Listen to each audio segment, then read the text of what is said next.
everybody, Pratima here, and I have been using the new OnePlus Nord 4 for exactly 3 weeks now, and here is my honest, detailed review of this phone. Coming in 2024, all of the OnePlus devices are great value for money. The OnePlus 12, 12R, the OnePlus Pad 2, Nord Buds 3 Pro, Nord CE4, Nord CE4 Lite. Not the Nord CE4 Lite, no. And if you look at the overall specs of the Nord 4, it is also a pretty well-rounded mid-range phone. But there are a few things OnePlus should have done better with this device, starting with the fact that OnePlus has finally settled by including cheap bloatware apps and recommendations in the UI, just like Realme and Oppo phones. It's disappointing, I know. And I have a feeling things are going to get even worse in the future unless the community speaks up about it. Anyway, other than the bloatware situation, I have loved using this device. First of all, I really like the fusion of this metal and glass back design. It looks so much different from the rest of the bunch. Actually, this phone reminds me of the Huawei P10 from 2017. Oh, the good old days. You also get metal frames here instead of the usual plastic that we get on every mid-range phone, so that is nice too. And because of this, the Nord 4 is a tad bit heavier, and I really like this overall heft. It has a very premium hands-on feel. But one thing you have to be careful with the Nord 4 is with the handling, because this phone is quite slippery. Actually, I have already dropped it like a few times. Another problem with the metal phone design is with 5G reception. To solve this, OnePlus says they have used new antennas and technology that utilize the metal back to amplify the signal. And during my time, I did not encounter any problems with 4G and 5G connectivity. Likewise, you get a basic IP65 dust and water resistance here, but I am surprised to see OnePlus not including any kind of Gorilla Glass protection for the display. At this price, most phones come with either Gorilla Glass Victus or the Gorilla Glass Victus 2 protection. Now, quality-wise, this display is quite good though. I love the fact that the bezels here are almost non-existent, and the flat screen is a bonus for me since I play a lot of AAA games and I don't want accidental touches, which is something you get with curved displays. But there are a few things about the Nord 4's display that are not the most competitive. Like, even though the Nord 4 has a good enough 1100 nits of brightness in high brightness mode, its screen is not as bright as the Realme GT60 and even the Motorola Edge 50 Pro while using it outdoors. Although HDR video playback on YouTube and streaming platforms works amazingly well here. And the haptic feedback on the OnePlus Nord 4 is to die for. Like, seriously, it has one of the most precise, tight feedback I have used on a mid-range device recently.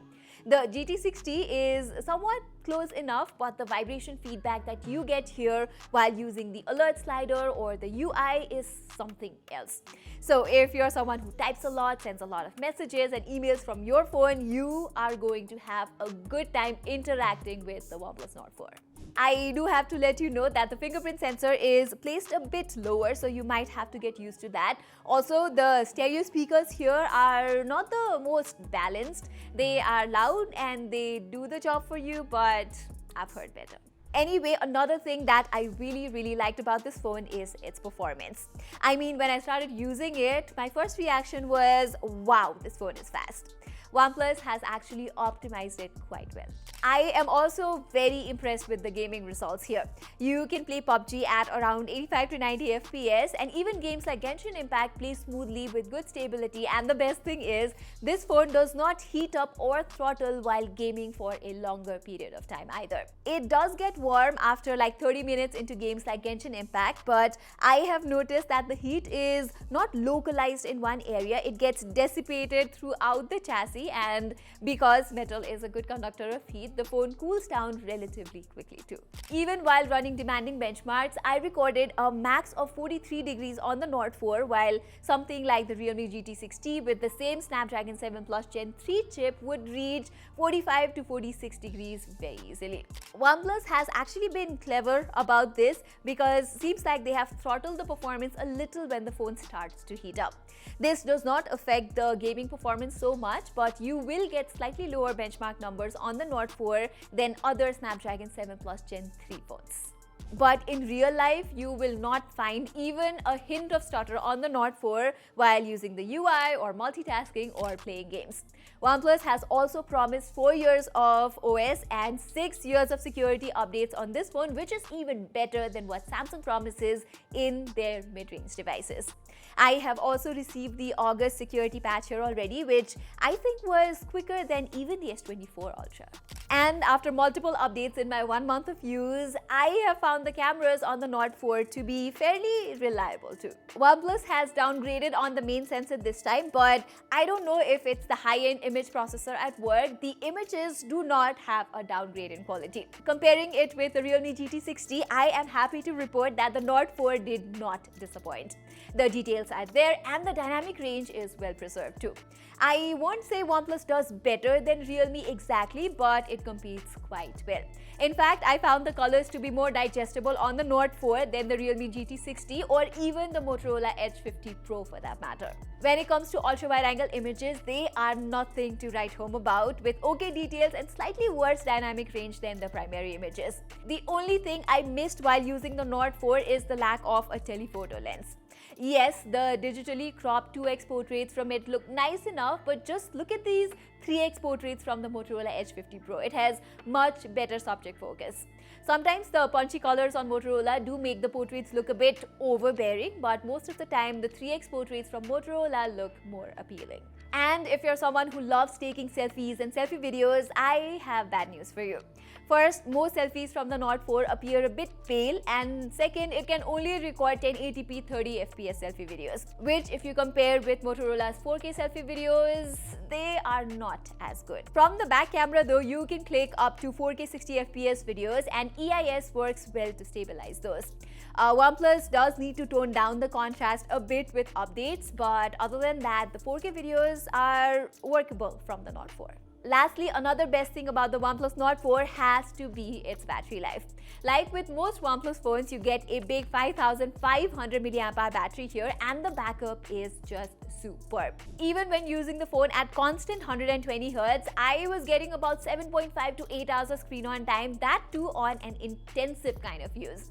And when I was home all day watching videos, the screen on time would go around 9 hours or more. Plus, even when the battery is about to die, the 100-watt charger that comes with the phone is super fast. It gets the phone from 0 to 100% within 30 minutes. So overall, to sum up my experience, I had a pretty good time using the OnePlus Nord 4.